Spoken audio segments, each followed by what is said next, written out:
noche, hace aproximadamente 250 años, un barco encalló en un traicionero arrecife del Océano Pacífico. El agua empezó a entrar por un agujero, amenazando con hundirlo y ahogar a todos sus tripulantes. Aquel barco no parecía más que un común navío carbonero, dirigido por un comandante desconocido en un viaje científico poco claro. Un viaje que volvería a trazar el mapa del mundo y convertiría en héroe a su corriente líder.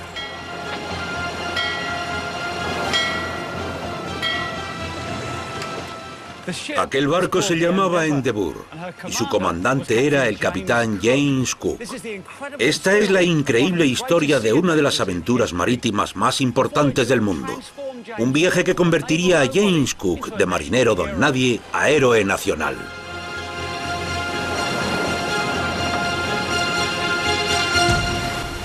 Viajes de descubrimiento.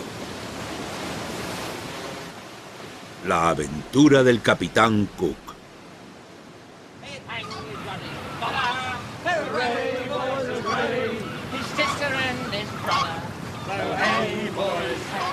He'd hang old politicians, hooray boys, hooray! He'd make work for morticians, hooray boys, hey! 2 siglos y medio después de sus aventuras, mucha gente sabe quién es el capitán Cook, pero no todos conocen exactamente su historia. La gente piensa que descubrió Nueva Zelanda y este lugar, Australia, pero en realidad no lo hizo. Sin embargo, su historia no es menos importante. A mí mismo, como explorador, me asombran sus logros, y por eso quiero contarles la verdadera historia del capitán Cook.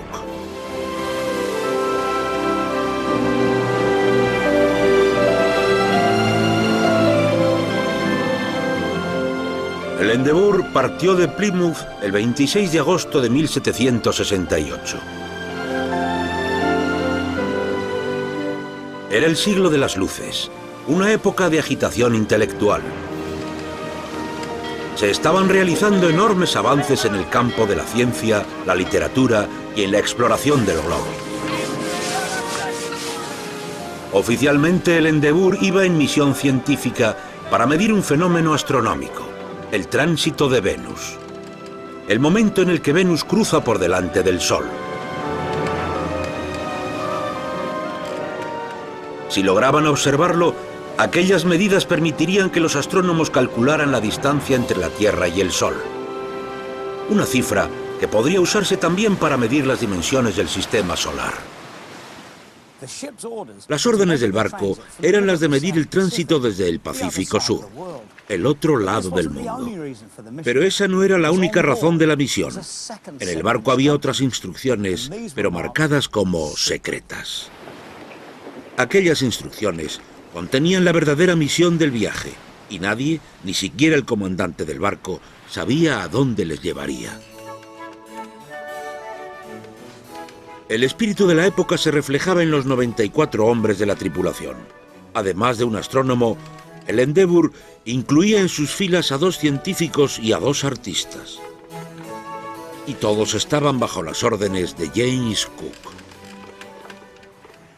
Por supuesto, hoy en día James Cook es conocido mundialmente, pero en la época del viaje del Endeavour era un completo desconocido. De hecho, el capitán Cook ni siquiera era capitán, era teniente. Y en el año 1768, en la Marina Británica, había 300 capitanes y más de 900 tenientes. Para que vean lo abajo que estaba en la jerarquía naval. En efecto, el teniente Cook pareció ser una elección sorprendente para la misión. Su carrera no había empezado de forma prometedora, como él mismo escribió. Yo no tuve la suerte de tener una educación, ni habilidades naturales para la escritura. Solo soy un hombre que ha estado en el mar desde su juventud, como aprendiz del negocio del carbón. Después de una década a bordo de los barcos carboneros del noreste de Inglaterra, Cook se alistó como marinero naval de la Armada Real Británica, ascendiendo al rango de maestro de barco. Después de 12 años, nunca había emprendido un viaje tan largo como el que le propusieron. ni había estado al mando de nada más grande que una modesta goleta. Cook tuvo que hacer frente a un problema que le retrasó, la clase. Era hijo de un granjero de Yorkshire y por tanto no era el candidato ideal para la clasista Armada Real. Por eso, con 40 años, aún no había subido de rango y por eso el almirantazgo, después de elegirle para dirigir la expedición, guardó las distancias con él negándose a ascenderle a capitán. Le dieron la responsabilidad, pero no el rango. Escogieron a Cook en última instancia porque fuera de la clase trabajadora o no, sabían que poseía las cualidades que le hacían perfecto para la misión. Demostró que era un experto navegante y topógrafo, y más aún, había desarrollado una fascinación por la astronomía.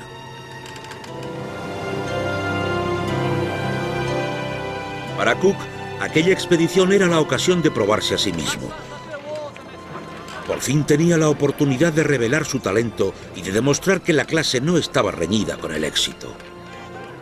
Bien, chico, manténlo así. Pero era un desafío enorme. Para llevar a cabo la misión, Cook tendría que llevar el barco al otro lado del mundo. Eso significaba mares traicioneros y peligrosas corrientes. James, hace un día maravilloso y tranquilo en el puerto de Sydney. ¿Cómo sería navegar con estos barcos con mal tiempo y durante un viaje largo? Usted ha hecho largos viajes. Sí, bueno, puedes ver todo tipo de tiempo. Este mismo lo puedes ver en los trópicos, pero en las latitudes meridionales y en las altas es más frío y agitado. Los barcos se balancean mucho y a veces tienes que subirte al mástil cuando se está moviendo de forma muy violenta. Y por supuesto, en la época de Cook no disponían de ningún tipo de apoyo. Quiero decir que si nosotros recreáramos su viaje, tendríamos mandos y navegación moderna. Siempre tendríamos apoyo. Estaban muy lejos de casa y no había comunicación, como si estuvieran perdidos en el espacio. No podían llamar a mamá. Y aún peor, el Endeavour navegaba solo. En aquella época lo normal era que los barcos viajaran con navíos de apoyo por si tenían problemas.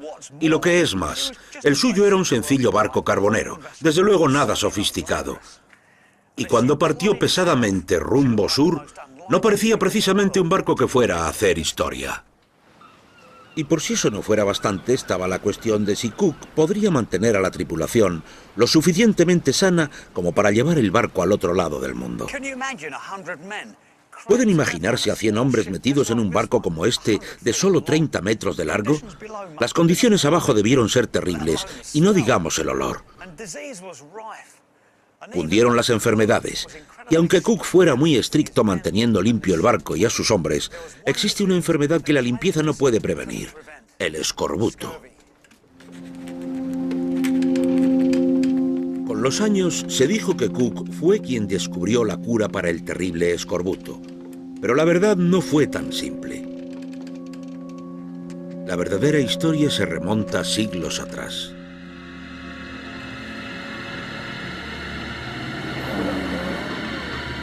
El escorbuto era el azote de la Armada. Era un modo horrible de morir. Las encías sangraban, los dientes se caían, las extremidades se paraban, las heridas ya cicatrizadas volvían a abrirse y el tejido de las encías salía fuera de la boca de forma asquerosa y se pudría provocando halitosis. La muerte debía ser como una liberación bendita. La enfermedad diezmaba a las tripulaciones. En los 300 años antes del viaje de Cook en el Endeavour, más de 2 millones de marineros habían muerto de escorbuto. Un capitán podía esperar la pérdida de al menos el 40% de sus hombres, pero a veces podía llegar al 80%.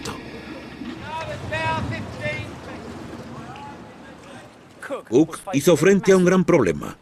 No se sabía mucho del escorbuto y no había un acuerdo sobre qué lo causaba o qué podría prevenirlo. Algunos pensaban que lo causaba el aire ahogado, el espesamiento de la sangre, la falta de oxígeno, la tristeza o incluso la grasa que se desprendía de las ollas a bordo del barco.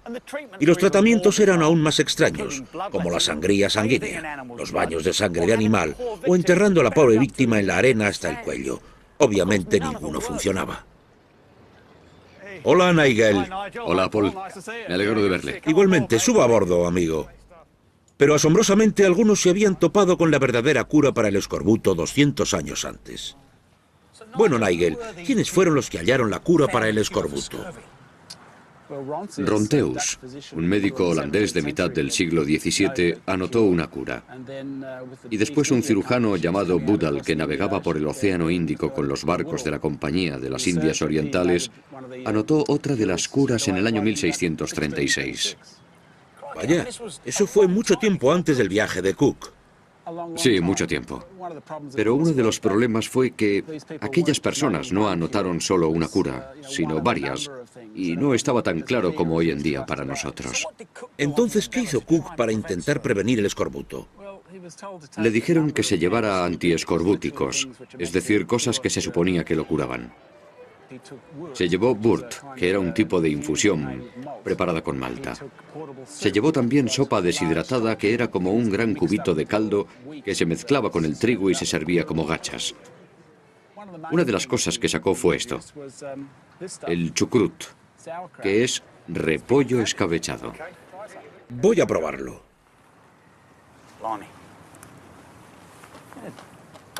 Vaya,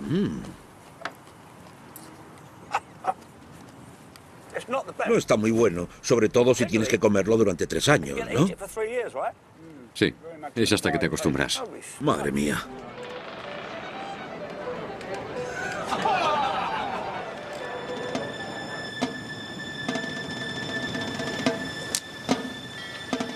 Cook esperaba que aquella dieta especial funcionara, pero asegurarse de que los hombres la siguieran no fue tarea fácil.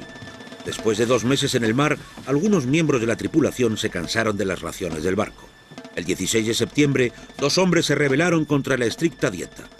Cook anotó en su diario que el castigo fue severo y rápido.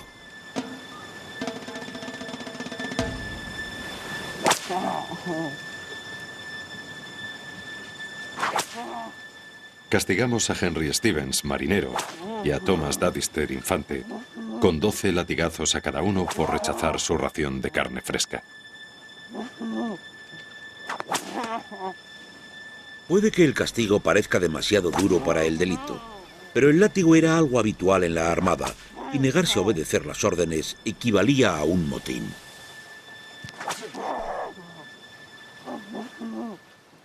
Aquel castigo demostró lo decidido que estaba Cook a mantener la salud de sus hombres. Fundamentalmente era un hombre muy humano. Otros capitanes habrían repartido 2 docenas de latigazos por un delito así.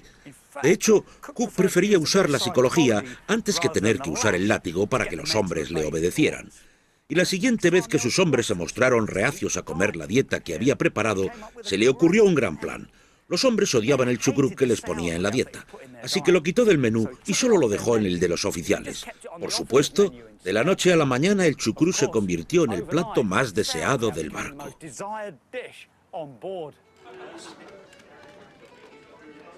Pues tal era el carácter y el modo de ser de los marineros en general, que en el momento en que vieron que sus superiores lo valoraban, se convirtió en el producto más selecto del mundo y su inventor en el hombre más honrado. A pesar de la meticulosa dieta de Cook, el escorbuto no desapareció totalmente de la cubierta del Endeavour. La enfermedad sobrevino a algunos miembros de la tripulación, incluyendo a uno de los más importantes para la expedición, Joseph Banks.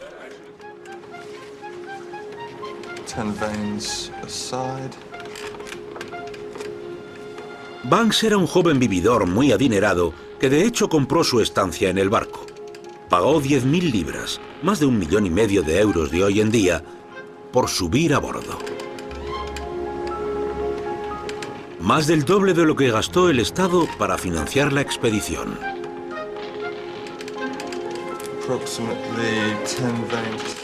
Y todo para satisfacer su pasión personal, la botánica. Banks se llevó consigo un séquito de botánicos y artistas cuya tarea era la de recoger y estudiar las nuevas plantas halladas en el viaje. También se llevó consigo, como cualquier otro caballero inglés, 2 galgos. Pero entonces todo el proyecto de Banks, además de su vida, se vio amenazado por el escorbuto. Al principio intentó combatirlo bebiendo una pinta de Burt cada noche, pero no funcionó. Entonces intentó otro remedio.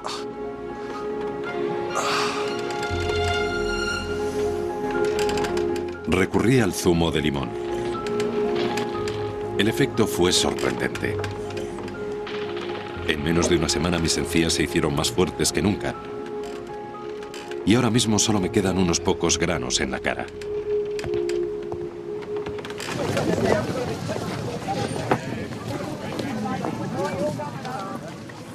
Así que Banks dio realmente con la cura del escorbuto. Era la vitamina C de la fruta y la verdura, en especial la de los cítricos, como estas maravillas. Pero ni Banks ni Cook sabían realmente si habían hallado el remedio o no. Seguían viendo el zumo de limón como una posible cura entre muchas. Pero cuando el Endeavour siguió adelante, estuvo claro que la estrategia de Cook estaba funcionando. A pesar de unas pocas cicatrices, nadie moría de escorbuto. En 1768 aquello era insólito. Puede que Cook no supiera de la vitamina C, que estaba presente incluso en el chucrut, pero haciendo respetar su estricta dieta desde el primer momento, estaba haciendo historia médica y naval. A partir del viaje del Endeavour, el almirantazgo reconoció la importancia de la dieta. Las limas se convirtieron en algo obligado en todos los viajes británicos. De ahí viene el apodo Lamis, y las muertes se redujeron de forma espectacular. Después de 5 meses en el mar, parecía que el viaje iba bien. Cook tenía el escorbuto bajo control y el barco iba bien de tiempo. Pero aún faltaban 8.000 kilómetros hasta el centro del Pacífico Sur, donde tenían que llevar a cabo su misión. Y la peor parte del viaje aún estaba por llegar. El viaje iba a entrar en su parte más peligrosa, las traicioneras aguas del Cabo de Hornos, en Sudamérica. Estas aguas están entre las más peligrosas del mundo por las grandes tormentas, las enormes olas, la niebla y los icebergs. Y Cook tenía que pasar a través de ellas.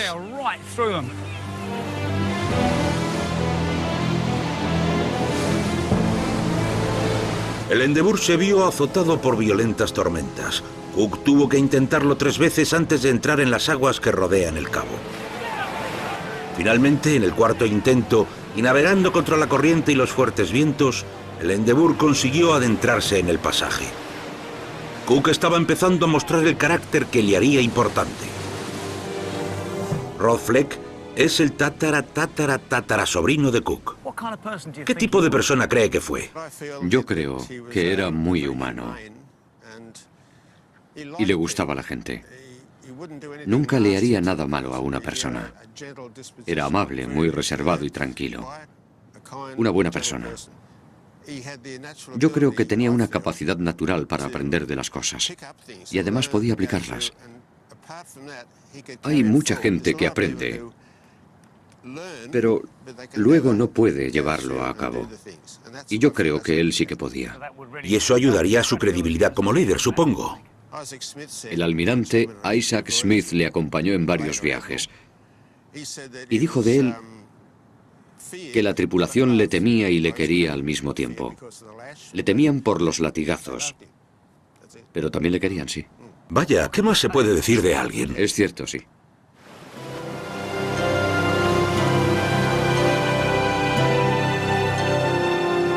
Mientras el Endeavour cruzaba el Pacífico, el mar se volvió más calmo y el clima más tropical.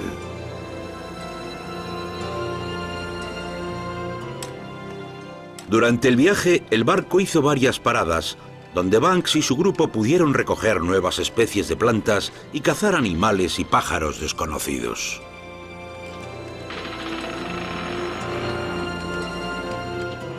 El camarote de Cook se vio pronto inundado por todo tipo de plantas y animales extraños y desconocidos.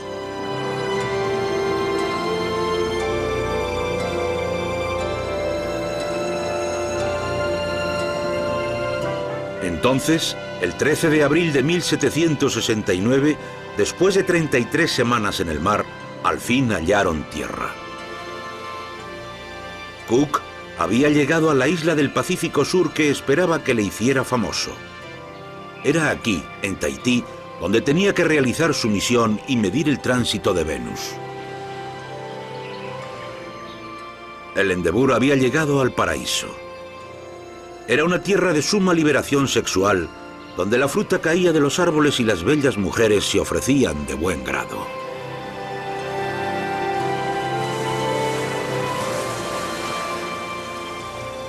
Pero Cook tenía una tarea importante que hacer.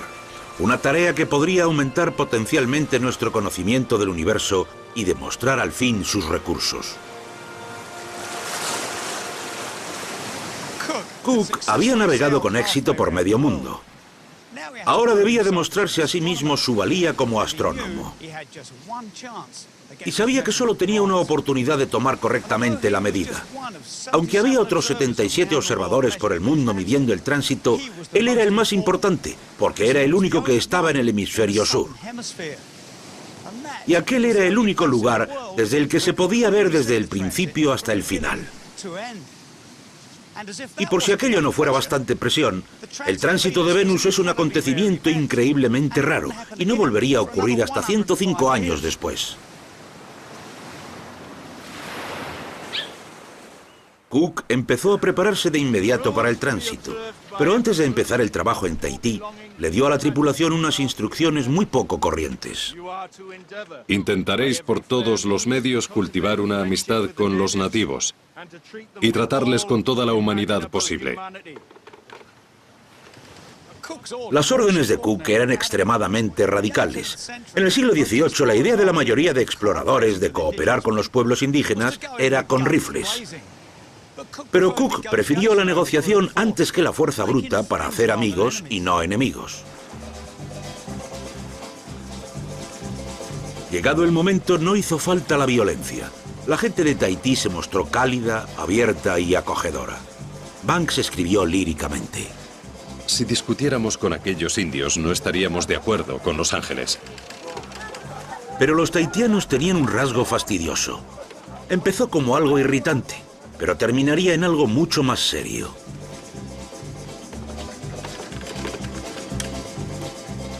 Les gustaba robar.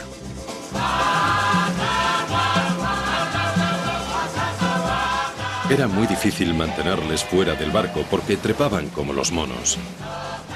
Pero aún era más difícil evitar que robaran todo lo que estaba a su alcance. En aquello eran enormes expertos. El metal era un artículo especialmente atractivo para los tahitianos y no pasó mucho tiempo antes de que desaparecieran todo tipo de cosas, desde cajas de rapé hasta anteojos de teatro. Y la reserva de clavos de hierro del Endeavour también les era muy atractiva, sobre todo cuando la tripulación se dio cuenta de que un puñado de clavos podía cambiarse por sexo con las mujeres de la zona. Pero los pequeños robos pronto se convirtieron en desastre. Una mañana desapareció una de las piezas más importantes del equipo para medir el tránsito, el cuadrante astronómico. Sin él, no se podrían tomar las medidas del tránsito. Gracias al cacique de la zona, Banks supo el nombre del ladrón y hacia dónde había ido, así que fue tras él. Corrió unos 11 kilómetros por la isla a través de la jungla y con un calor sofocante. Poco después, una multitud de tahitianos acudió para ver quién ganaba y cuál sería el resultado. Finalmente, Banks encontró el cuadrante tirado a un lado del camino. El ladrón lo había dejado allí. Ya estaba todo listo para medir el tránsito.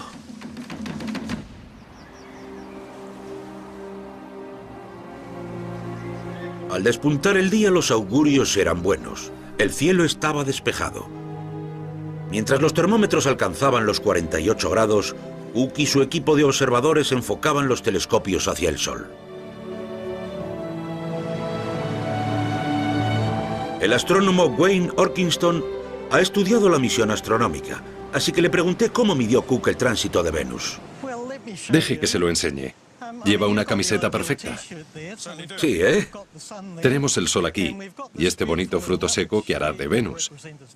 Y lo que queremos observar es el tránsito de Venus cuando se cruza por delante del sol. Aquí está Venus, se acerca al borde del sol, pasa por delante y luego se aleja. Bueno, pues ese paseo desde aquí hasta aquí dura unas 6 horas y media.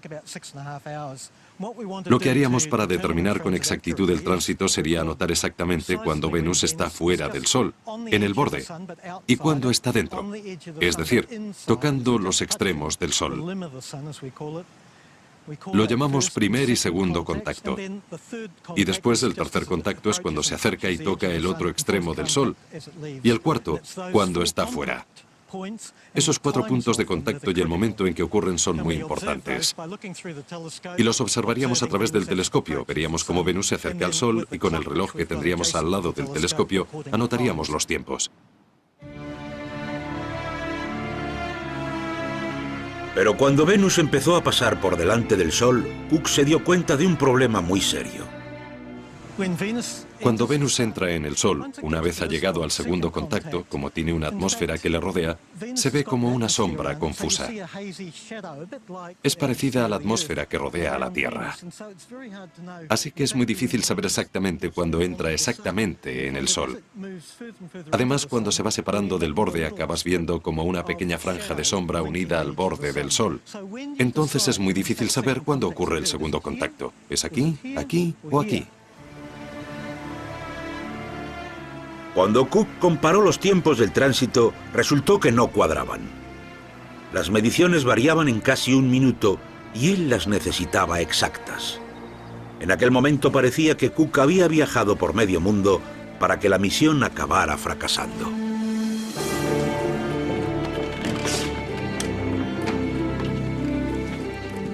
Pero se le iba a presentar otra oportunidad, una incluso mayor que la medición del tránsito. La verdadera misión de Cook acababa de empezar.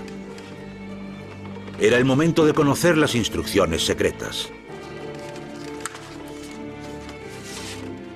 Si se lograba, aquellas órdenes harían que Gran Bretaña se convirtiera en una de las naciones más ricas y poderosas de la Tierra, y Cook en un héroe nacional. Avanzará hacia el sur para hacer el descubrimiento del continente. Llegará hasta la latitud 40 grados a no ser que se tope antes con él. El verdadero objetivo de la misión de Cook fue entonces revelado: el descubrimiento del legendario continente del sur.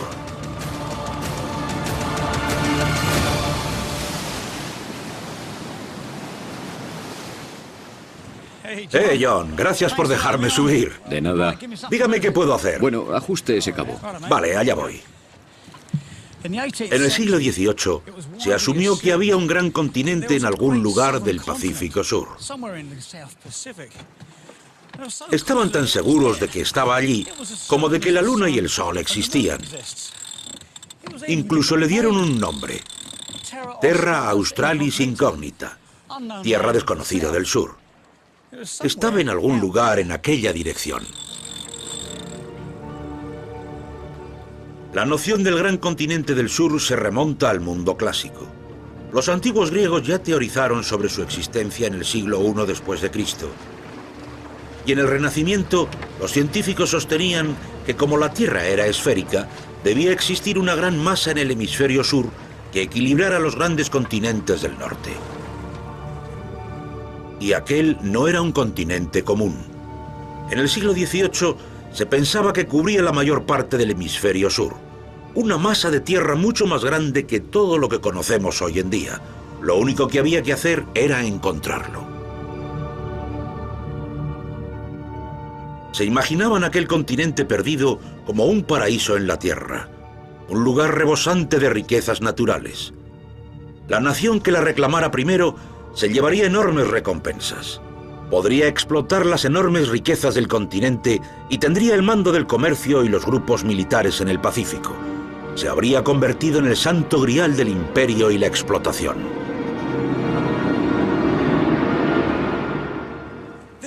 Eso explica por qué las órdenes de Cook eran secretas. El gobierno británico no quería que sus rivales extranjeros supieran que se había puesto en marcha una expedición para hallar el gran continente del sur. ¿Y qué mejor tapadera que un simple barco carbonero en una expedición para medir el tránsito de Venus? El gobierno británico quería llegar al continente del sur el primero y en secreto. En una época en la que la tierra desconocida representaba poder y riqueza, había una dura competición para encontrar el ilusorio continente. En este globo podemos ver todo lo que era conocido en el año 1750. Se pensaba que el gran continente del sur estaba por aquí, en el Pacífico Sur. De hecho, incluso se le había dado una localización exacta, 40 grados al sur, y un tamaño, unos 8.000 kilómetros de largo.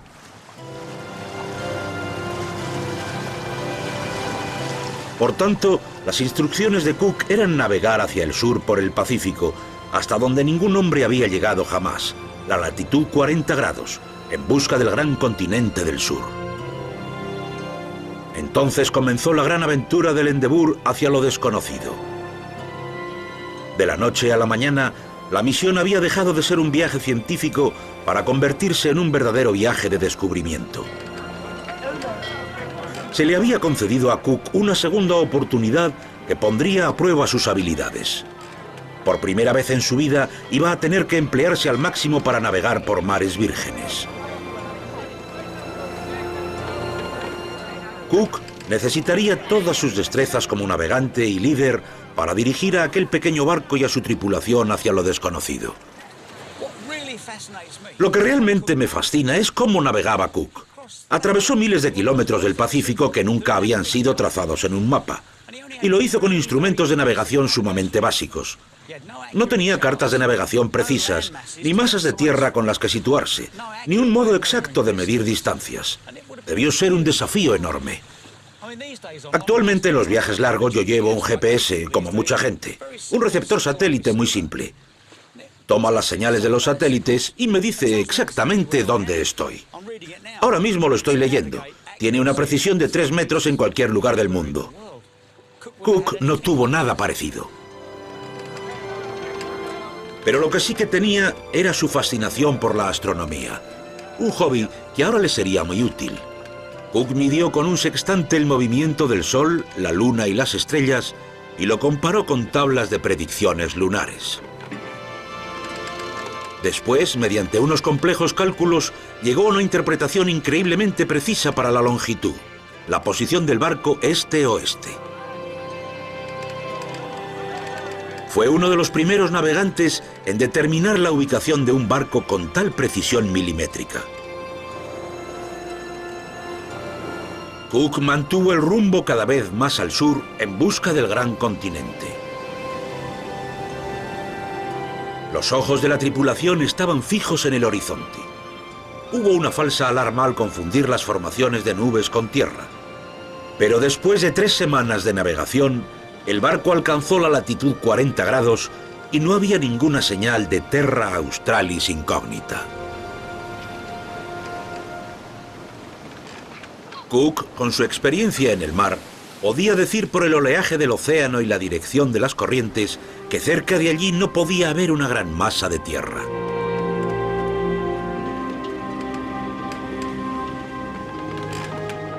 Las órdenes de Cook eran que si no encontraba el continente a 40 grados al sur, debía navegar hacia el oeste en su busca.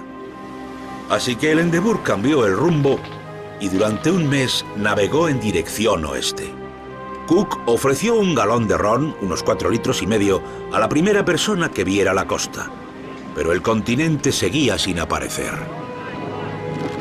Entonces, a las 2 de la tarde del 6 de octubre de 1769, una voz gritó emocionada las palabras que todos estaban esperando. ¡Tierra a la vista! ¡Tierra a la vista!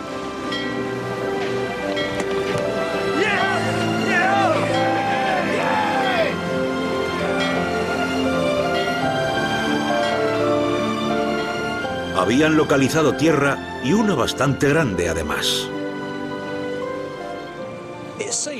Parecía que Cook había hecho al fin uno de los descubrimientos más importantes de la historia. Había encontrado el gran continente del sur, así que desembarcó para explorar aquella prometedora tierra. No se puede describir lo agradable que es esta tierra. Con el cultivo adecuado podría llegar a ser un segundo paraíso. Las colinas están cubiertas de hermosos arbustos llenos de flores mezclados con altas y majestuosas palmeras que perfuman el aire con un agradecido aroma. Al continente. Joseph Banks se vio inmerso en el romanticismo del descubrimiento. Hay diversas opiniones y conjeturas sobre las islas, ríos, ensenadas, etc.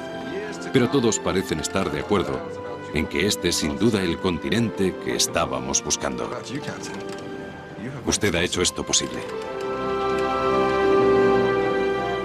Cook empezó a investigar a fondo la costa este. Navegó hacia el norte y al volver trazó minuciosamente mapas de la tierra desconocida. Cuando Cook dio la vuelta al extremo norte de la Tierra y descendió por la costa oeste, se dio cuenta de que estaba siguiendo un tramo de costa que ya había sido explorado antes. Fue 130 años antes. Es aquí, un pequeño garabato en el Pacífico Sur. Y se hicieron conjeturas sobre si aquello podía formar parte del gran continente del sur. Parecía que Cook lo había conseguido. Había encontrado el Santo Grial. Al final, el éxito estaba al alcance de Cook. Sin embargo, mientras el Endeavour seguía trazando los mapas de la costa, Cook iba a llevarse una gran decepción. El barco llegó a un tramo de agua que Cook bautizó como el Estrecho de la Reina Charlotte. Echó anclas y empezó a explorar la campiña de alrededor. Cuando Cook era un joven de Yorkshire, creció bajo la sombra del Rosebery Topping, una gran colina a la que subía todo el tiempo. Algo completamente natural para los niños y los exploradores. Subir y echar un vistazo a los alrededores, una costumbre que nunca abandonó. Así que es bastante seguro que cuando llegó al Estrecho de la Reina Charlotte, subió a una colina para echar un vistazo. Y lo que vio fue algo extraordinario. Había un gran trecho de agua más allá de la Tierra, lo que significaba que no era un continente, sino solo una isla. De hecho, Cook se había convertido en el primer europeo en navegar por las aguas de lo que hoy en día conocemos como la isla norte de Nueva Zelanda, y estaba a punto de descubrir la isla sur. Pero, por supuesto, aquellas dos pequeñas islas no eran el gran continente rico que esperaba encontrar. Este país, que hasta ahora se pensaba que formaba parte del imaginario continente del sur, está formado por dos grandes islas. En cuanto al continente del sur, no creo que exista tal cosa. Aquella fue una afirmación asombrosa. Cook acababa de viajar hacia la parte del Pacífico donde se suponía que se hallaba el gran continente del sur, y no estaba allí. El sueño del gran continente se había roto. Cook sabía que habría sido mejor encontrar el continente que demostrar que no estaba allí.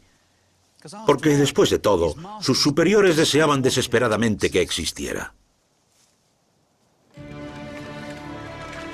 De nuevo, le arrebataron de las manos la promesa del éxito. El descubrimiento del gran continente del sur habría hecho famoso a Cook, pero no se rendiría. Puede que no descubriera el continente, pero Cook estaba decidido a hacerse con la victoria y descubrir otras tierras desconocidas. Y tomó una extraordinaria decisión. Cook sabía que al noroeste de Nueva Zelanda había una tierra enorme que aún no había sido totalmente explorada. Los holandeses habían inspeccionado la costa norte, oeste y sur, pero ningún europeo había pisado la gran costa este. Se llamaba Nueva Holanda. Y Cook propuso que inspeccionaran toda la costa, hasta el punto más al norte, y que sólo así volverían a casa por las Indias Orientales. Fue una propuesta extraordinaria que superaba la llamada del deber.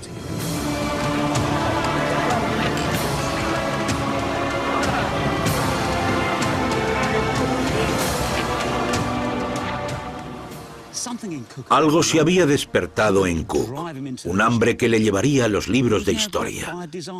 Era presa de un gran deseo de explorar y descubrir.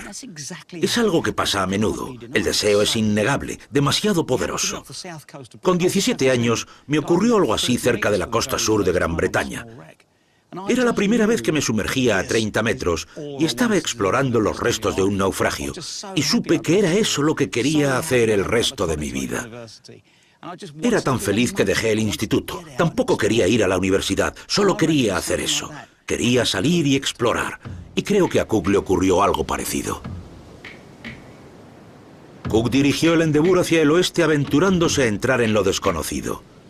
Entonces, 20 días después de dejar Nueva Zelanda, los ojos europeos vieron por primera vez la costa este de Nueva Holanda.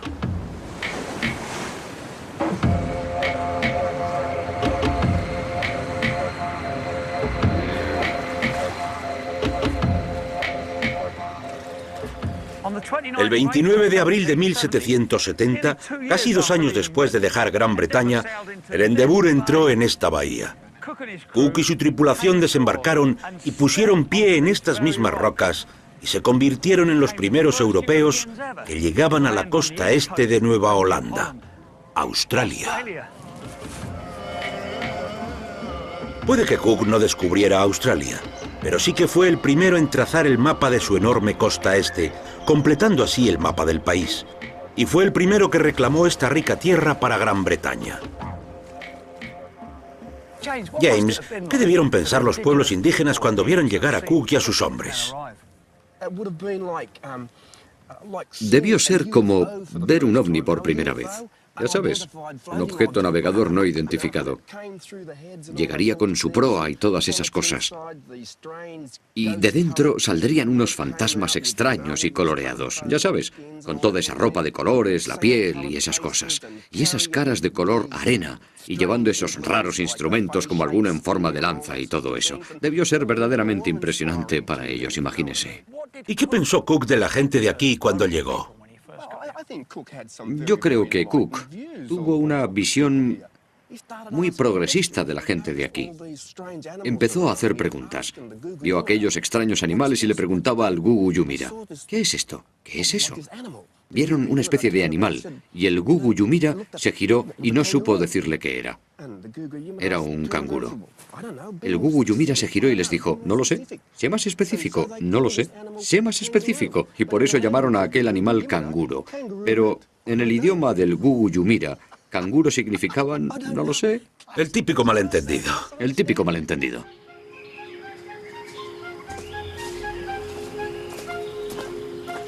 Pero Cook y su tripulación hallaron algo más aparte de aquella gente.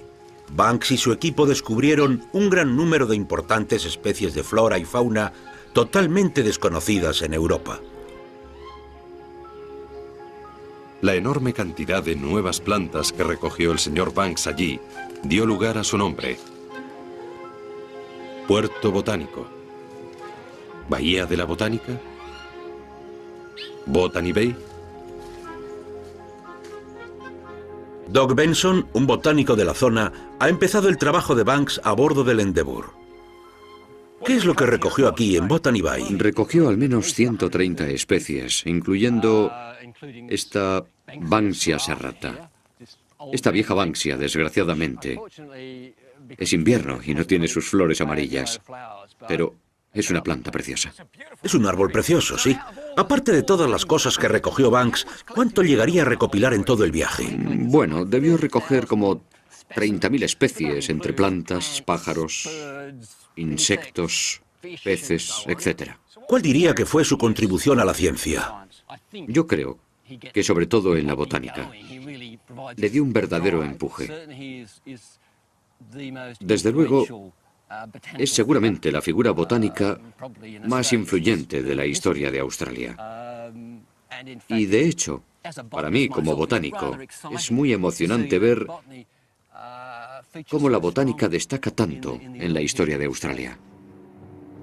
Fue esta tierra la que Cook reclamó para Gran Bretaña. Un acto que cambiaría el curso de la historia. Aunque las acciones de Cook le harían famoso, su legado podría no estar en sintonía con su pensamiento liberal. Por supuesto, se ve a Cook como el padre de la Australia moderna, pero él no tuvo nada que ver en la colonización de esta tierra. Fue idea de Joseph Banks, 9 años después de la muerte de Cook. Banks convirtió Botany Bay en una colonia penal. Así, los británicos fueron la primera nación europea en asentarse en esta tierra y enviaban cargamento tras cargamento de reclusos. Australia nunca volvería a ser la misma. Los pueblos indígenas de por aquí tenían una estructura. Ya tenían un sistema político, un sistema social bien organizado. Tenían educación para sus niños y ese tipo de cosas. Llevaban 40.000 años viviendo así. Ya sabían qué hacer con la tierra y todas esas cosas. Pero era nuestra perspectiva, no la vuestra. Y si la estructura tuvo tanto éxito durante 40.000 años, ¿cómo es que no pudieron resistir a la estructura de los europeos? En aquel momento erais el grupo de gente más poderosa de la Tierra. Teníais mejores barcos, conocíais las corrientes, sabíais navegar y todo eso. Teníais armas, fusiles, aquellas lanzas que hacían mucho ruido y mataban a los pájaros y a los animales y que lanzabais al aire. Vale, mi gente habría dicho, ¿qué demonios es eso? ¿Entiendes? Pero también veníais con vuestro equipaje invisible, que era la actitud y los valores. Y también trajisteis el racismo a este país.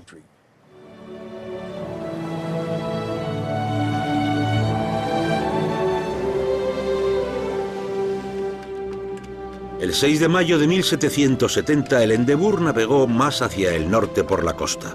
Llevaba casi 2 años lejos de casa y había viajado hasta el otro lado del mundo. Sin duda, Cook había demostrado su valía. Puede que no encontrara el gran continente del sur, pero su barco estaba cargado de descubrimientos que cambiarían la interpretación del mundo para siempre. Mapas de nuevas tierras, lecturas astronómicas y miles de muestras botánicas.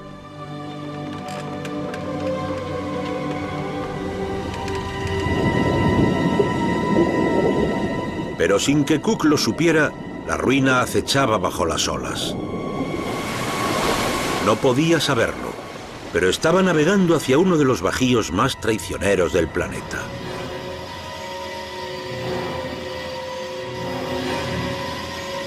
Ante él se extendía la inmensidad de la Gran Barrera de Coral. Este arrecife se extiende en 1.900 kilómetros a lo largo de la costa este de Australia. Es tan grande que puede verse desde el espacio. Y para un barco de madera del siglo XVIII iba a suponer un desastre.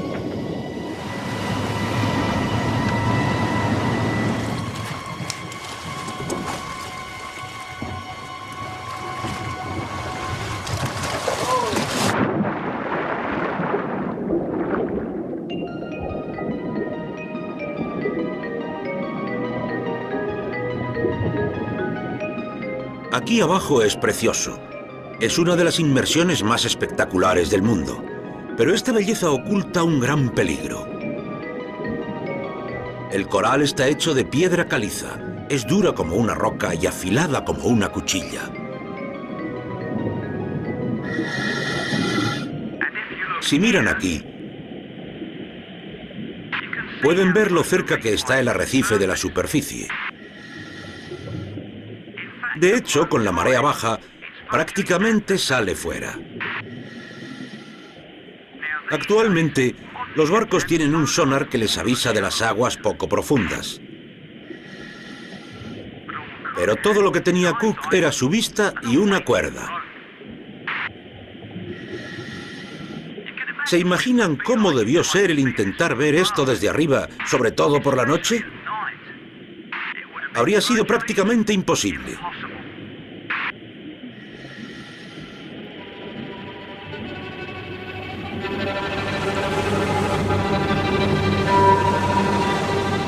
A las 11 de la noche del 10 de junio de 1770, Cook dormía en su cama mientras el Endeavour viajaba lentamente hacia el norte. Parecía que al fin tenía el éxito a su alcance.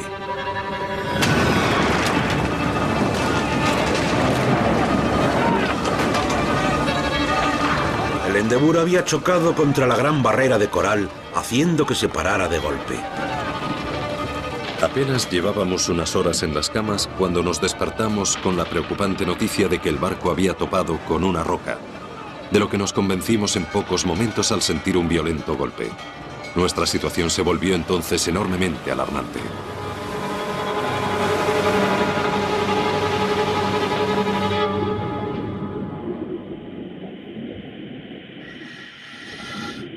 El arrecife había perforado el casco del barco.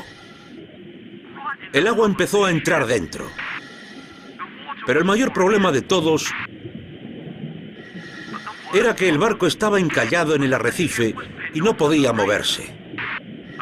Si Cook no podía sacar el barco de allí, aquello lo haría naufragar y los hombres se ahogarían porque ninguno sabía nadar. La única manera de que Cook consiguiera agua suficiente para sacar a flote el Endeavour era esperar a la marea alta.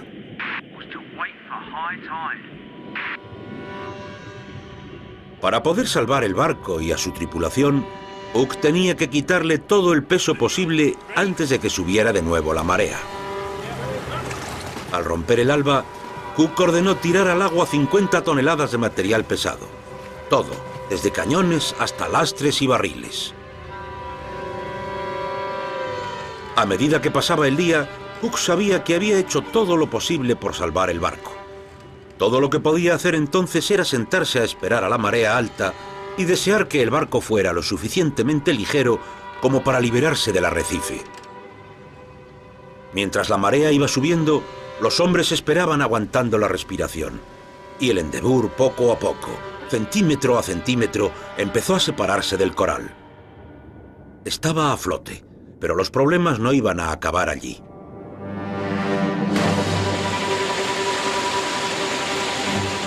A las 9 en punto el barco se enderezó y empezó a entrar más agua por el agujero. Era una situación alarmante y espantosa que amenazaba con nuestra destrucción en cuanto el barco estuviera a flote.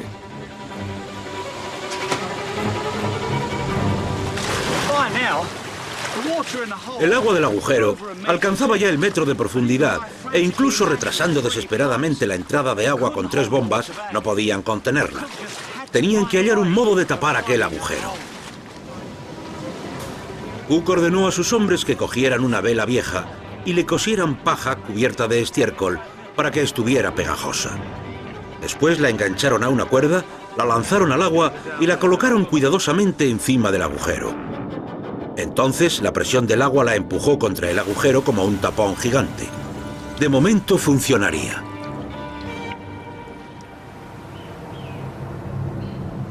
El agua se contuvo lo suficiente para que el Endeavour pudiera llegar hasta una bahía para repararse. Pero Cook ya estaba atrapado entre los peligros de la barrera de coral. En aquel momento Cook estaba en apuros, tenía que hacer una reparación improvisada. ¿Cómo es el navegar por aquí incluso ahora? Incluso ahora, con todo el equipo electrónico sofisticado que tenemos en barcos como el Deep Star, aún tenemos que navegar por la gran barrera de coral con mucho cuidado. Hay hasta un dicho. Hay 2 tipos de capitanes, Paul. Los que se han chocado contra el arrecife y los que se chocarán. Y si bajas la guardia, puedes verte en serios problemas. Es implacable. ¿Y usted? ¿Ha chocado ya? Sí, hace mucho tiempo. Así que chocó. Eso es. Estaba navegando contra la corriente y por suerte teníamos un torno en la cubierta de popa. Estábamos cerca de la orilla, así que pudimos enroscar una cuerda en un cocotero para salir de allí. Pero no creo que el pobre Jimmy tuviera todas estas facilidades entonces. Lo único de que disponía Cook eran sus extraordinarias habilidades como navegante. Sabía que para volver a casa debía encontrar un camino a través del traicionero arrecife que le tenía encerrado y que se extendía hasta donde le alcanzaba la vista. Para conseguirlo necesitaba utilizar todo su ingenio. Y esto es lo que se le ocurrió. ¿Ven aquellas olas de allí? Significa que el arrecife está muy cerca de la superficie y que es muy poco profundo. Lo que Cook necesitaba encontrar era un lugar donde no hubiera olas, porque eso quería decir que era más profundo y que el Endeavour seguramente podría pasar por allí. Finalmente Cook encontró un hueco en el arrecife y decidió navegar por allí. No tenía elección. Era eso o quedarse atrapado allí para siempre. Fue una maniobra realmente arriesgada. Nosotros vamos a pasar ahora por aquí con este barco moderno de 2 grandes motores. El Endeavour era un barco enorme de madera con solo velas, nada de motores. Estaba a merced del viento, la marea y la corriente. Cook solo debía elegir el momento y hacerlo.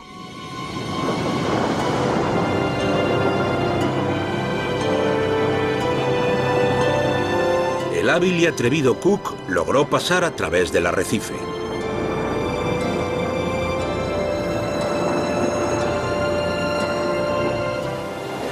El Endeavour ya podía continuar su camino a casa.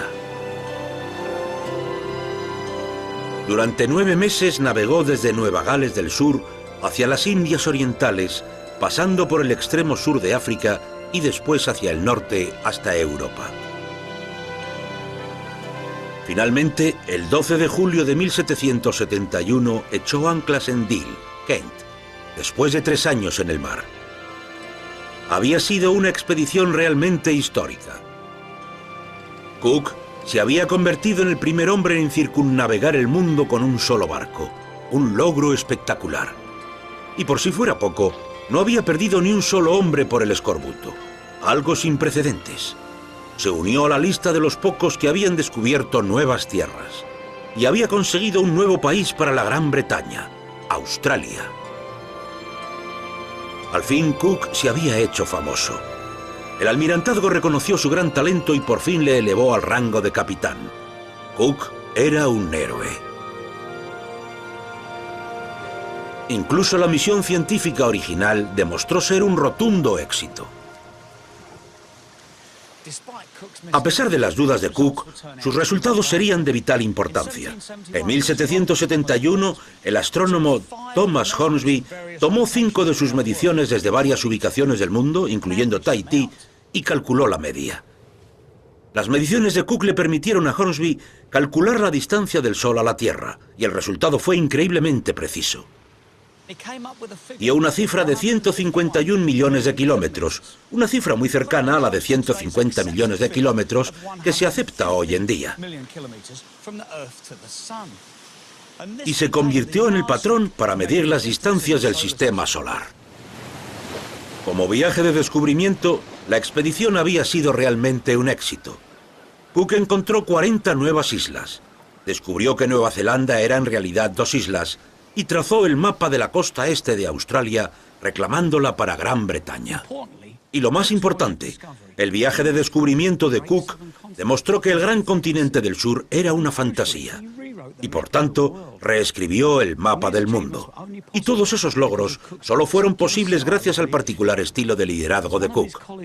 Tal y como uno de sus compañeros escribió, era frío y deliberado al juzgar, activo al ejecutar y no se dejaba llevar por las dificultades y las decepciones, afable, justo y preciso en la disciplina.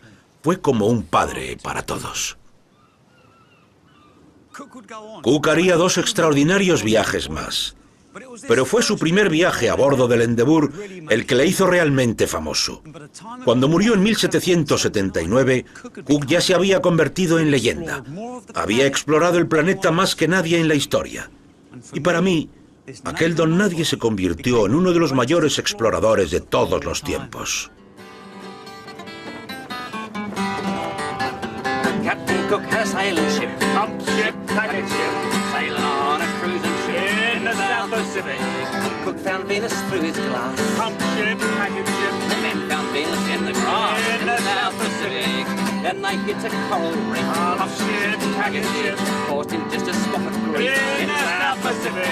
Sailed back to the old country, pump ship, packet ship, the first international celebrity in the South Pacific.